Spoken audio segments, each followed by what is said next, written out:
खुशामदीद and welcome in lovely programme Sunday star, जिसमें हर इतवार एक फनकार से मुलाकात करते हैं और उनसे उनकी कामयाबी के बारे में जानने की कोशिश करते हैं। तो आज हम मुलाकात करेंगे WBCS मोहतरमा कहकशां निगार।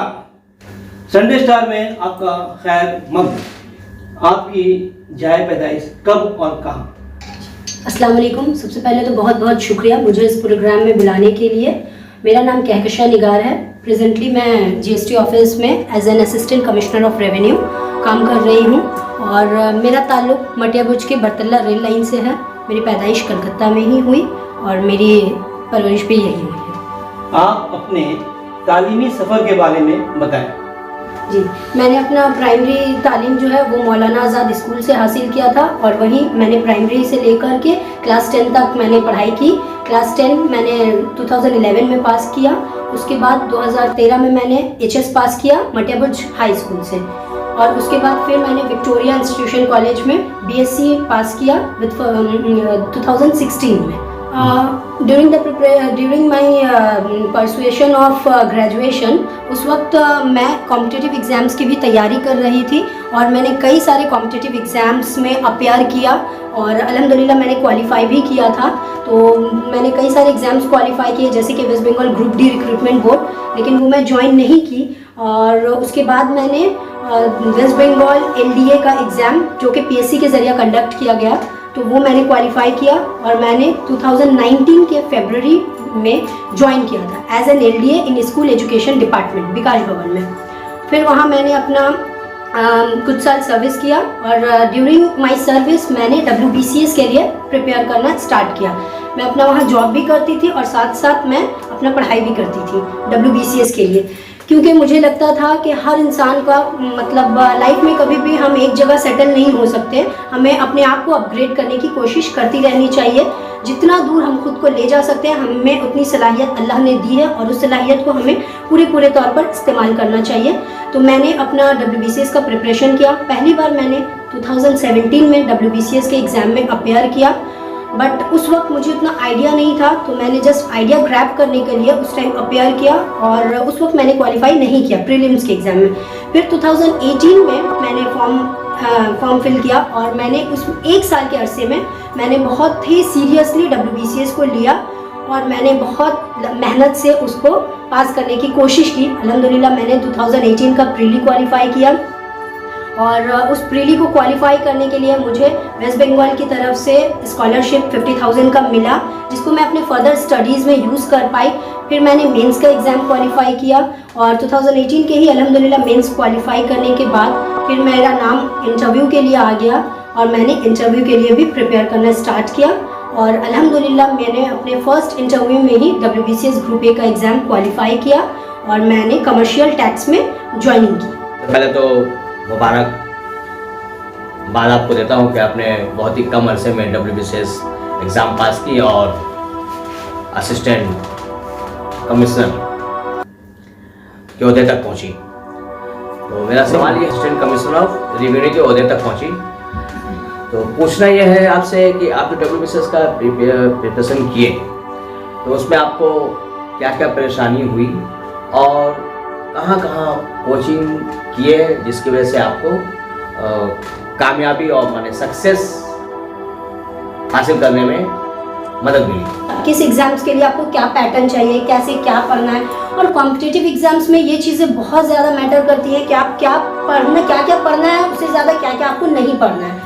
क्योंकि हम कई सारी जगहों पर मिसगाइडेड हो जाते हैं कि नहीं हमने ये पढ़ लिया लेकिन देखा तो वो आता ही नहीं है। तो सबसे पहले आपको इस चीज़ का इल्म होना बहुत ज़्यादा ज़रूरी है कि मुझे क्या पढ़ना है और किस तरीके से अपनी स्ट्रैटेजी बनानी है। सबसे पहले तो मेरी अम्मी ने मुझे, जो कि बहुत ज़्यादा हेल्पफुल है, जो मुझे बहुत ज़्यादा मुतासिर करती हैं, और उन्होंने कहा कि नहीं तुम WBCS कर सकती हो। फिर मैंने इसके बारे में सोचा और मैंने धीरे धीरे मतलब उसको चीज़ को गूगल किया। मैंने बहुत सारे कोचिंग्स में मैंने, जैसे कि यहाँ भी मटियाबुर्ज में भी कुछ कोचिंग चलते थे, वहाँ से मैंने बेसिक तालीम लिया। उसके बाद मैं फर्दर वेस्ट बंगाल उर्दू अकेडमी में मैंने एंट्रेंस दिया, वहाँ मैंने क्वालिफाई किया, तो वहाँ मैंने प्रिपेयर किया अपने आप को। और उसके बाद फिर अगर मुझे कहीं भी मैं अटकती थी तो मेरे कई सारे टीचर्स हैं और मैं कहना चाहूँगी कि टीचर्स का मकाम ही अलग है। वो तो बहुत ज़्यादा ज़रूरी है आपकी लाइफ में। तो अल्हम्दुलिल्लाह मेरे भी लाइफ में बहुत सारे ऐसे टीचर्स रहे हैं जिन्होंने मुझे हमेशा हेल्प किया, जब भी मुझे मदद की ज़रूरत आई उन्होंने मुझे गाइड किया। इस तरीके से मैंने अपना ये शुरू किया, और शुरू करते करते वो कहते हैं ना कि जब आप किसी चीज़ को ठान लेते हो और आपकी नेक ख्वाहिश होती है तो अल्लाह भी उसको पूरे करने में आपकी मदद करते हैं। तो अल्लाह ने भी मेरी मदद की, मुझे सही राह दिखाई और मैं अल्हम्दुलिल्लाह क्वालिफाई कर पाई।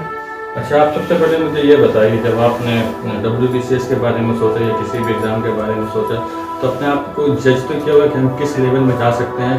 तो आपका उस वक्त लेवल क्या था जब आपने सोचा था कि मैं कोई एग्ज़ाम दूँगा?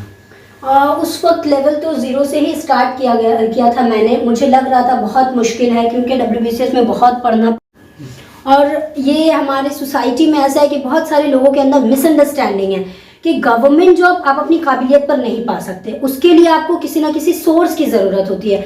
मैं सारे लोगों से ये ज़रूर कहना चाहूँगी कि ये बहुत ही गलत आपका कॉन्सेप्ट है कि अगर आपके पास, देखिए हम लोग बहुत मिडिल क्लास फैमिली से आते हैं, लेकिन मैंने अल्हम्दुलिल्लाह बिना किसी सोर्स के, मैंने सिर्फ अपनी मेहनत के बलबूते पे अल्हम्दुलिल्लाह, और जिन लोगों ने मुझे गाइड किया उसके बलबूते पे मैंने क्वालिफाई किया। और कई लोग आज भी है जो ये सोचते हैं कि नहीं आप तो ऐसी कह रही हैं, ऐसा नहीं होता।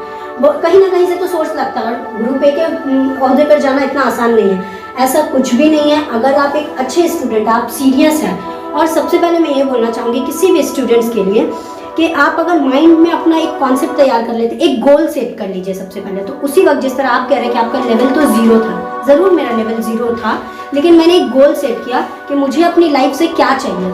जब हम लोग ग्रेजुएशन में आते हैं या फिर जब ग्रेजुएशन परसू कर रहे होते हैं, उस वक्त हम लोग जिस एज में होते हैं हमें लगता है कि पढ़ाई उतनी ज़्यादा ज़रूरी नहीं है, बाकी सारी चीज़ें बहुत ज़्यादा ज़रूरी है। लेकिन मेरे लिए ये ऐसा लगता है कि सबसे ज़्यादा अगर आपका क्रिटिकल पॉइंट करियर बनाने का होता है तो वो जब आप 12 पास आउट करके ग्रेजुएशन में जाते हैं, वो जो टाइम पीरियड होता है उस वक्त आपका सबसे ज़्यादा इम्पोर्टेंट होता है। तो मैंने एक गोल सेट किया कि नहीं मुझे करना है, और जब मैंने सेट कर लिया कि मुझे करना है तो मैंने उसमें दिन रात एक करके, मैंने ये कभी माइंड में लाया ही नहीं कि मैं नहीं कर पाऊंगी। एक्चुअली मेरा पूछने का मकसद ये था कि जब आप अपने आप को एग्ज़ाम के लिए तैयार कर रहे थे तो आपको पता था कि WBCS का एग्ज़ाम का स्टैंडर्ड क्या है, आप उस लेवल तक जा पाओगे कि नहीं जा पाओगे, ये चीज़ आपके दिमाग में था?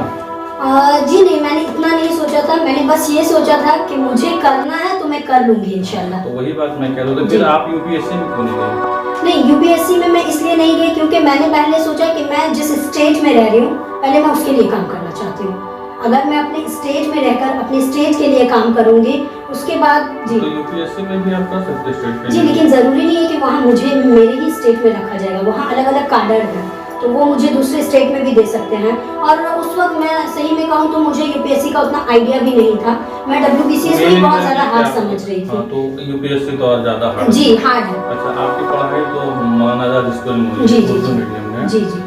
तो आप ये बताइए कि स्कूल में जो भी पढ़ाया जाता था, जो स्टैंडर्ड था, वो कहाँ तक आपको एग्ज़ाम WBCS का क्रैक करने में मदद किया? सिर्फ स्कूल लेवल की बात कर रहा हूँ मैं, आपने जो अलग से किया उसकी बात मैं नहीं कर रहा हूँ, सिर्फ स्कूल कितना हेल्प कर रहा है? सबसे पहले स्कूल जो होता है वो हमारा बेसिक तैयार करता है, हमारा माइंडसेट तैयार करता है कि हमें पढ़ना है। इसको मैं तो कॉम्पिटिटिव एग्जाम्स में हासिल कर ली, लेकिन अगर मैं स्कूल नहीं जाती तो स्कूल में हमारा ग्रामर पोर्शन या फिर आपका एकदम बेसिक से जो बच्चों को सिखाया जाता है वो पोर्शन हमें सिखाया गया। रीडिंग स्किल, राइटिंग स्किल, अगर मेरा मौलाना आज़ाद स्कूल में मैं नहीं पढ़ती, वहाँ मैं अच्छे से सीरियसली नहीं पढ़ती तो मुझे ये कभी पता ही नहीं चल पाता कि राइटिंग स्किल आपका अच्छा होना कितना मैटर करता है कॉम्पिटिटिव एग्जाम्स में। चीज़ वाकई में आपको दिया स्कूल? जी ऑफ कोर्स। ट्यूशन से लिया? नहीं, स्कूल से मुझे ज़रूर मिला। मैं स्कूल में हमेशा रीडिंग करने के लिए मैं बहुत ज़्यादा ईगर रहती थी कि मुझे रीडिंग करना है, और अल्हम्दुलिल्लाह उसका मुझे इतना फ़ायदा हुआ कि आज भी मुझे रीडिंग करने में या फिर राइटिंग स्किल, हमारे स्कूल में लेटर्स वगैरह लिखाए जाते थे, तो वो लेटर आपका कॉम्पिटिटिव एग्जाम में भी एक पेपर आता है कंपलसरी का। WBCS में 200 मार्क्स का कंपलसरी पेपर है उर्दू का और इंग्लिश का, तो वो तो मेरा स्कूल ही फाउंडेशन तैयार किया है। फर्दर मैं उसको मॉडिफाई करते पाई हूँ, ऐसा नहीं है कि जो स्कूल सिखा देगा वही, मॉडिफिकेशन हर स्टेज पे ज़रूरी है। धीरे धीरे वो मॉडिफाई होता गया। आपको इंग्लिश में कहीं कोई दिक्कत नहीं है?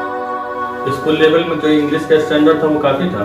काफ़ी नहीं था, मैंने खुद को मॉडिफाई किया है, लेकिन मुझे कभी ऐसा महसूस वही बात आपने मॉडिफाई किया? जी, मॉडिफाई तो मैं स्कूल की बात कर रहा हूँ। तो हेल्प मुझे किया गया है, हेल्प तो मुझे स्कूल से। स्कूल में ऐसा क्या कुछ चेंजिंग आना चाहिए, कुछ उसके अंदर जो जिससे कि मतलब कॉम्पिटिटिव एग्जाम में बच्चों को उससे मदद मिल सके, स्कूल में कोई ऐसा तब्दीली लाए या पढ़ाई में मतलब कोई रिफॉर्म की जरूरत है कि नहीं? जी, स्कूल में इस रिफॉर्म की ज़रूरत है, जहाँ तक मेरे हिसाब से, मेरे ओपिनियन में, कि लोगों को जो वो मतलब लर्न बाय हार्ट करते हैं कि बस एग्जाम है उसको रट लेना है, ये थोड़ा सा स्कूल में टेंडेंसी होती है बच्चों की।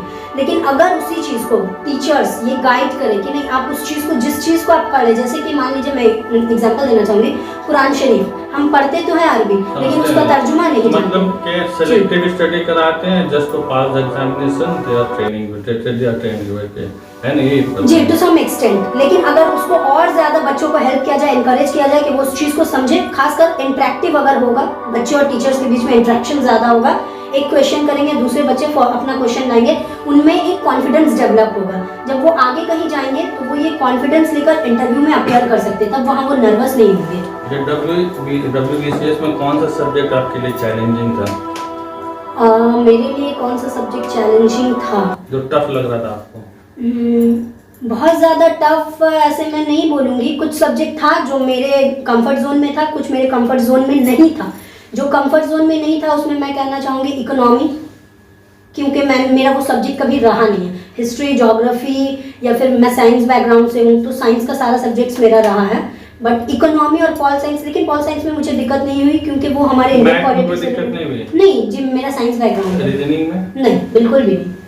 अल्हम्दुलिल्लाह से मैं मैथ्स और रीजनिंग में हमेशा मतलब सबसे ज़्यादा फोकस करती हूँ, क्योंकि वो मेरा कंफर्ट जोन है। मतलब साइंस सब्जेक्ट पे आपको हेल्प किया? साइंस उतना ज़्यादा रोल इम्पोर्टेंट नहीं करता। दिक्कत हो जाती है ना साइंस पढ़ने में, उनको दिक्कत हो जाती है मैथ्स के लिए। हाँ, साइंस जी, मैथ्स के लिए मैं ये कहूँगी कि मेरा साइंस लेना एक बहुत अच्छा डिसीजन रहा है, क्योंकि जी प्योर साइंस था, तो मेरा मैथ्स और रीजनिंग उस वजह से अल्हम्दुलिल्लाह। आपकी परवरिश किस माहौल में हुई? मेरी परवरिश मतलब मेरे मम्मी पापा, मेरी फैमिली जो भी है, तो उसमें अब तक मेरे फैमिली बैकग्राउंड में अब तक कोई भी ऐसा नहीं है जो गवर्नमेंट सर्विस में हो। बहुत ही मिडिल क्लास फैमिली से हम लोग आते हैं। मेरे मम्मी पापा भी बहुत ज़्यादा एजुकेटेड नहीं हैं, बट अल्हम्दुलिल्लाह मेरे मम्मी पापा का, वालिदैन का ऐसा कॉन्सेप्ट था कि उन्हें खुद वो नहीं तालीम हासिल कर पाए, ठीक है, बट उन्हें अपने बच्चों को पढ़ाना है। तो हम लोगों को हमेशा घर में ऐसा ही माहौल दिया गया कि हम सबसे ज़्यादा अगर मेरी ज़िंदगी में कुछ अहमियत रखता है तो वो तालीम है। तालीम के बगैर इंसान नामुकम्मल है, तो तालीम हासिल करना हमारे लिए, और कुरान शरीफ में भी यही चीज़ है कि पढ़कर हमें इल्म हासिल करना ही चाहिए। तो मेरे मम्मी पापा, वालिदैन का हमेशा यही फोकस रहा कि कुछ भी काम करने से पहले पढ़ाई को अपनी प्रायोरिटी बनाओ। अगर तुम्हें कहीं जाना है, कहीं आना है, लेकिन पढ़ाई तुम्हारी प्रायोरिटी होनी चाहिए।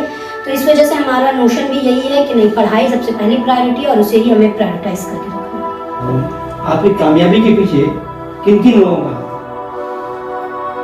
सबसे पहले तो अल्लाह ताला का तो जिक्र खैर आना बहुत ज़रूरी है। मतलब मैंने ख्वाब देखा, ठीक है, लेकिन पूरे करने में तो अल्लाह ने ही मेरी मदद की। और उसके बाद मेरे वालिदैन, सबसे बड़ा कंट्रीब्यूशन और सोल कंट्रीब्यूशन मतलब कह लीजिए एक तरह से कि मेरे वालिदैन का है, जिन्होंने मेरे घर में, मतलब मेरे बैकग्राउंड में बहुत सारे लोग हैं जो ये सवाल करते हैं कि क्या होगा लड़कियों को पढ़ाकर, फिर तो आपको इसकी शादी कर देनी है, कुछ होने वाला है नहीं। तो मेरी फैमिली में जितने भी लोग थे, कई लोग, उन्होंने सभी ने मेरे मम्मी पापा से यही सवाल किया, आप इतना क्यों पढ़ा रहे हैं, लड़की है तो क्या ज़रूरत है पढ़ाने की, इतने पैसा खर्च करने की। लेकिन मेरे मम्मी पापा कभी भी अपने फैसले से पीछे नहीं हटे। उन्हें ये था कि नहीं, मेरी बेटी जितना पढ़ना चाहेगी मैं उसे पढ़ाऊंगी, और अगर वो नौकरी भी करना चाहेगी तो ज़रूर करे, क्योंकि हमने उसे ऐसी तालीम दी है कि हमें उस पर पूरा भरोसा है, वो उस चीज़ को आगे अच्छे से लेकर जाएगी। और उसके बाद नो डाउट टीचर्स, मेरे बेसिक लेवल से, मतलब प्राइमरी लेवल से आज तक मेरे जितने भी टीचर्स हैं, मैं सभी की बेइंतहा शुक्रगुजार हूँ, क्योंकि मेरे फैमिली में कोई और मुझे हेल्प करने वाला नहीं था, तो टीचर्स से मैंने हेल्प ली। WBCS करने का ख्याल कब और कैसे है? जैसे कि मैंने थोड़ी देर पहले कहा कि मैं जस्ट चाहती थी कि मेरे पास एक गवर्नमेंट जॉब होनी चाहिए, क्योंकि हमारी फाइनेंशियल कंडीशन इतनी अच्छी नहीं थी, और हम दो बहनें हैं जो कि बड़ी हैं और 2 भाई छोटे हैं। तो ऐसा होता है कि हमारी सोसाइटी में ऐसा समझा जाता है कि अगर बेटे हैं तो वो पढ़ाई लिखाई कर रहे हैं, वो जॉब कर लेंगे तो हो जाएगा, लेकिन बेटियों के लिए ऐसे आइडियाज़ नहीं हैं। बट मेरी मम्मी की या मेरे पापा की यही ख्वाहिश थी कि हम लोगों को अगर पढ़ा रहे हैं तो उससे, तो मैंने बस सोचा कि मुझे जॉब करनी है, गवर्नमेंट जॉब ही करनी है, क्योंकि प्राइवेट जॉब मुझे बहुत सारे ऑफर स्कूल से मैं कर सकती थी, लेकिन मुझे ऐसा लगा अगर मैं नौकरी करूँगी तो मैं सबसे अच्छी नौकरी करूँगी। अच्छा, WBCS की तैयारी कब और कैसे करनी चाहिए?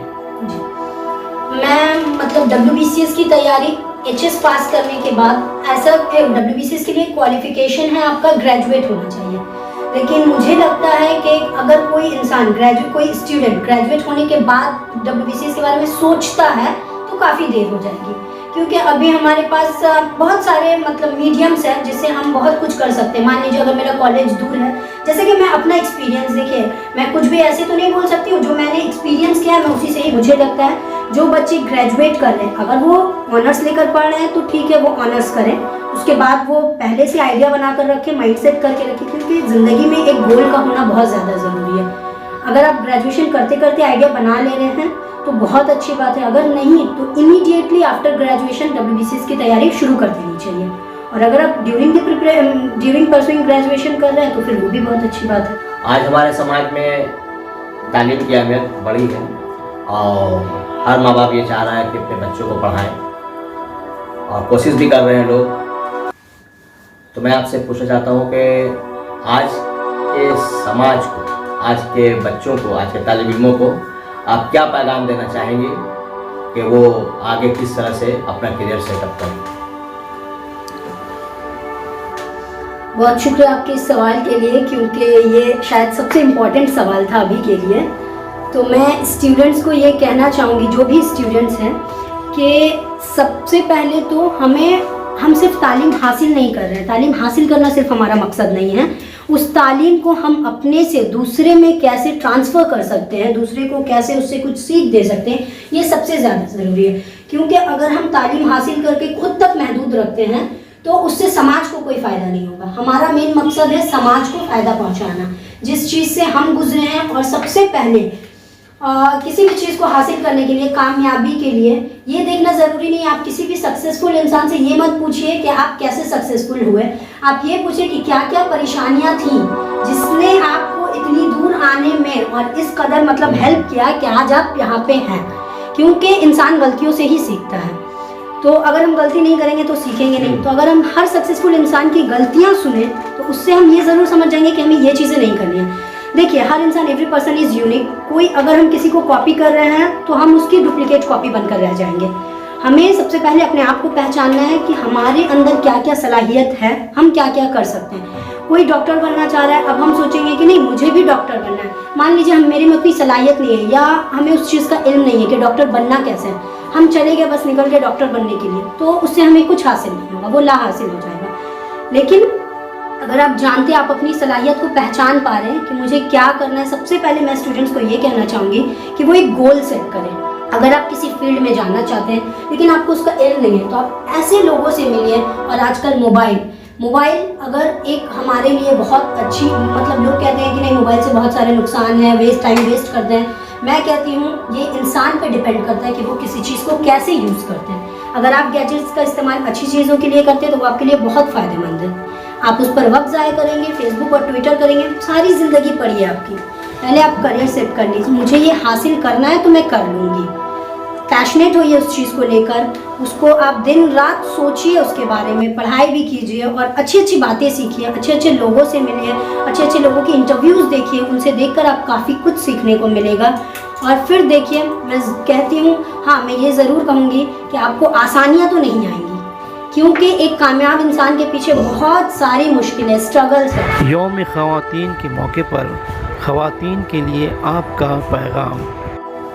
मैं जितनी भी ख़वातीन हैं उन्हें ये कहना चाहूँगी कि सबसे पहले तो मैं उनकी मतलब वालदा से ये कहना चाहूँगी, वालिद और वालदा से, कि अपनी बच्चियों को तालीम के लिए ज़रूर भेजें। अगर तालीम हम हासिल नहीं करेंगे तो तब तक हमें शऊर नहीं आएगा कि क्या चीज़ें गलत है, क्या चीज़ें सही। ज़रूरी नहीं है कि कोई तालीम हासिल करके नौकरी करे, ये आपके ऊपर डिपेंड करता है, आप जॉब करना चाहें या ना करना चाहें। लेकिन तालीम का हासिल करना हमारे लिए बहुत ज़्यादा ज़रूरी है। इस्लाम में भी हमारे यही है कि आप सही गलत समझकर सही का साथ दें। तो आप बेशक तालीम हासिल करें और जो नौकरियां करना चाहती हैं वो बेशक करें, लेकिन साथ ही साथ अपने वालिदैन की इज़्ज़त का ख्याल रखें। उनकी भी आपसे काफ़ी उम्मीदें हैं, उनकी उम्मीदों को ना तोड़ें और अच्छे से अपनी ड्यूटी निभाएं। अल्लाह ताला ने लड़कियों को इतनी काबिलियत दी है और मैं जॉब कर रही हूँ, तो मुझे ये एक्सपीरियंस है कि इंशाल्लाह ताला मतलब हम अच्छे से, और बहुत सारे एग्जाम्पल्स हैं, जैसे कि हमारी मतलब श्रीमती इंदिरा गांधी जी है जो कि पीएम रह चुकी है इंडिया की, सरोजनी नायडू है जो कि गवर्नर रह चुकी हैं, सानिया मिर्ज़ा है जो कि प्लेयर हैं, टेनिस प्लेयर हैं। तो सभी ऐसी सारी बहुत सारी एग्जाम्पल्स हैं। हमारी श्रीमती ममता बनर्जी हैं जो कि हमारे वेस्ट बंगाल की सीएम हैं। तो वो बहुत सारी ऐसी महिलाएं हैं जो बहुत कुछ करती हैं। तो औरतें कर सकती हैं, घर भी चला सकती हैं और देश भी चला सकती हैं। ऐसा नहीं है कि औरतों को सिर्फ घर तक महदूद होना चाहिए। एक मिनट जी, और जैसे कि अभी हमारी फ़िलहाल सानिया मिर्ज़ा जो कि फ़र्स्ट वुमेन फाइटर पायलट बनी हैं, तो उनकी भी मिसाल हम ले सकते हैं। तो लड़कियां कहीं भी किसी भी इसमें कम नहीं हैं, वो हर कुछ कर सकती हैं। घर और देश दोनों को बराबर तरीके से आज का चला संडे स्टार में मोहतरमा कैगसा निगाल का इस्तकबाल है और आज का संडे स्टार अवार्ड देंगे जनाब रफ़ी अहमद साहब।